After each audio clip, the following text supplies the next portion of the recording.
It's a huge buzz for all of us.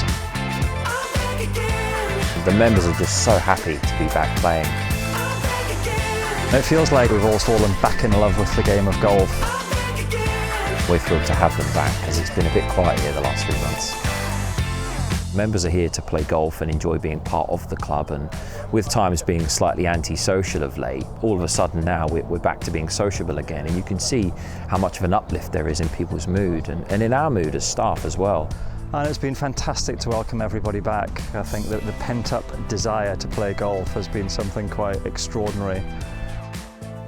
When golf wasn't allowed in certain parts of the UK, it was all very easy for us to say, well, that's very unfair. Golf is an outdoor pastime and it's in the fresh air, so why can't we play golf when we can do certain other things? You know, last summer we were accountable to so much legislation, changing legislation on a weekly basis.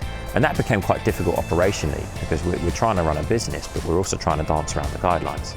I think you have to react and be prepared to react very, very quickly. And our job has been, as you say, to make sure that when we have been allowed to play, and particularly now, that we're very aware of what the particular regulations are and that we, adhere to those in a way that shows the world that golf is a very safe sport and therefore a very enjoyable sport.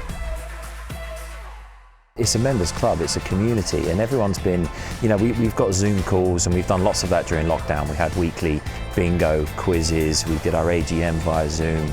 We've had a lot of interaction with the members, but it's not the same as face-to-face. Back of house, we've been doing a lot of work the last 3 months.